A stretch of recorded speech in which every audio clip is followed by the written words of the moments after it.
Hi everyone, Rizwan here, and this time around I have brought you a template in Miro on resource capacity planning. Resource capacity planning template is a visual framework designed to help project managers, team leads, engineering managers, and operations manager balance team workload demand against available capacity. This template provides a clear overview to prevent overloading team members, identify hiring needs, and make informed decisions about project timelines by forecasting workload across your team. So the question arises what problem this template is going to solve for you. This template solves critical resource management challenges for managers and team leads. For example, overallocation and burnout. It identifies when team members are stretched across too many projects, preventing burnout before it happens. Invisible bottlenecks surfaces capacity constraints that block project progress, helping you spot issues early. Missed deadlines enables realistic timeline planning based on actual team availability rather than wishful thinking. Hiring decisions provides data-driven insights showing exactly when and which roles to hire. Poor resource utilization reveals underutilized team members while others are overwhelmed, enabling better workload distribution. And lastly, stakeholder communication equips managers with visual data to communicate capacity constraints to stakeholders.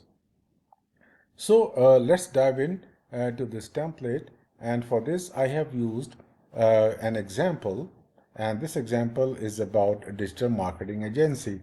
So you need to start your template by defining some KPIs or some information about the project for which you are designing this resource capacity planning.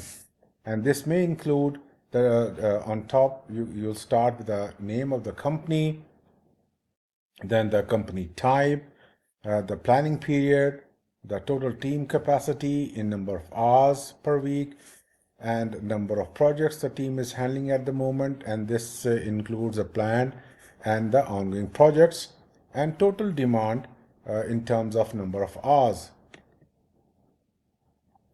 I have designed this template in a form of a dashboard where all the sections are spread out and gives you a very aesthetic look. And to start with, you need to list down all the team members in the section 1. So all team members with their roles and weekly capacity are listed in section number 1. So the first column holds the name of the team member, then the role, and role can be categorized in color coding. And if you click here, you will see that I have entered all the available roles for this example, and you can add and delete any of the role as per your own scenario and the project that you are designing or planning.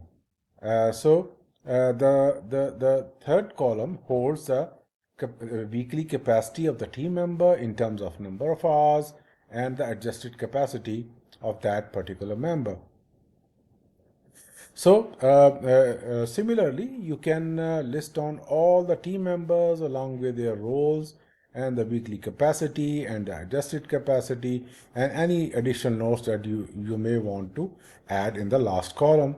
And down here, as you can see here, I've summed up all the number of hours for this particular team.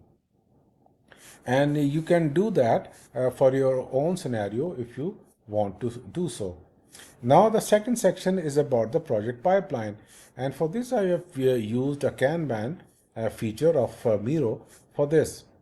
And you need to add all the current and the planned projects for the next 3 to 6 months, and estimate hours required and specify needed roles for each of the specified hours, and assign priorities levels. For example, the priority could be critical, it could be high, it could be medium, it could be low. So in this example, there are altogether 7 projects, and all these projects have been categorized into critical, into high, in medium, and in low. So, as you may know, if you want to add details in any of the Kanban, you can just click in this panel, this icon here, and you will taken to the description of this particular Kanban card. So as you can see here, the project name is Holiday Campaign for 2025. It started, it's ended. You can add a description here, and its priority, the total number of hours for this campaign, for this project, and the client name of the client here, and the status of this project, whether it's in progress or it's in planned or it's ongoing. You can set all the parameters of that particular project in this section. So the total demand for this whole 7 projects is 1600 hours, as we have already seen over here in the project information, and over a period of 12 weeks. Now the third section is about the timeline planner. You need to create a timeline planner and allocate team members to the project across weeks or months. So as you can see here, the first column it holds the name of the team member, the capacity that this team member is performing, can perform, an allocated number of hours, and the project along with the number of hours, and the utilization in terms of a percentage. And the next column is about the status of this project, whether it's healthy or whether it's progressing on at the capacity, or whether it is over allocated, or the fourth could be underutilized. So all the status are listed here. If you click here, you can see the status could be healthy, at capacity, and overwhelmed. Or if you take this first team member, the utilization is 88%, and since it is under 100, so it is performing at a healthy state. But Priya, at the third position, as you can see here, she had the capacity of 30 hours, but she was allocated 32 hours, 2 hours more than her capacity. So, in terms of a percentage, she is basically 107% over allocated. So the actions are required. You can either add actions in the last column, or you can add the actions under this table. So the actions required based on the data that we have entered in section number 3. The Priya is over allocated at 107%. So what actions are required? Need to shift 8 hours of website redesign work to Jake Williams. As we can see here, that Jake Williams has a capacity of almost 43%, and he can be assigned this workload of Priya alongside Relay Cooper. And what are the opportunities for the two underutilized ones, the Jordan Taylor and Relay Cooper, who are underutilized? They are basically at 59% and 63%. So the opportunities for the Jordan Taylor and Tom Anderson have the capacity for the additional work. So anyone who is over allocated can be assigned to either of these two gentlemen or any other member, for example, in this case, Jake Williams. So the next section, which is section number 4, it presents the capacity meters and for monitoring monitoring the performance of the team members. So what is included in this capacity meter section? You need to review utilization percentages for each of the team member.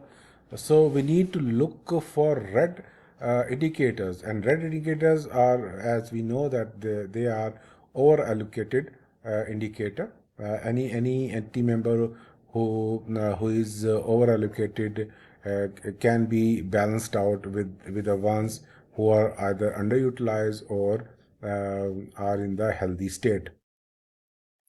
So the bottom line is we need to basically aim for a target of 75 to 85% utilization to maintain the sustainable workload. Now the section 5 is about the role-based view for capacity planning, and in this we need to basically see that what we need to address over here is we need to aggregate a demand by role, and in this case we see that our roles are spread around graphic designer, web developer, copywriter, up to project manager. So we need to calculate gaps between available and required hours and use gap analysis to make hiring or timeline decisions. So as we can see here, the graphic designer is overallocated, 52 hours overallocated. So we need to hire a freelancer for this. And similarly for the web developer, this role is also 92 hours overallocated. We need to either hire a freelancer or bring in a contractor, or we need to postpone this task or project. And similarly, the actions can be taken based on this role-based view. After we are done with these 5 sections, we come to the key insights and strategic actions. And these key insights and strategic actions are taken based on all the 5 sections that we have just defined.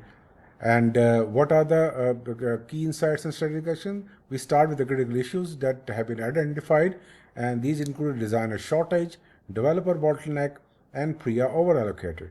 And what opportunities are required? As we have already seen that John Taylor, the content strategist, is underutilized and can take on additional content projects of the other team members who are overallocated. Similarly with the relay Cooper, and then we can also make some strategic decision about the hiring recommendations, as we have seen that the graphic designers is over allocated, so we need to hire a freelancer for a period of 3 months.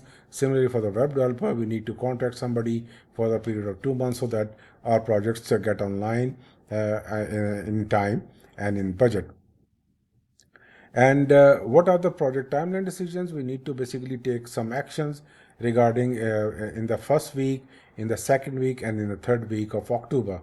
So we need to take action in the first week, we need to delay the brand refresh kick-off to November 4th to ease designer workload, as we have seen that designer is already over allocated.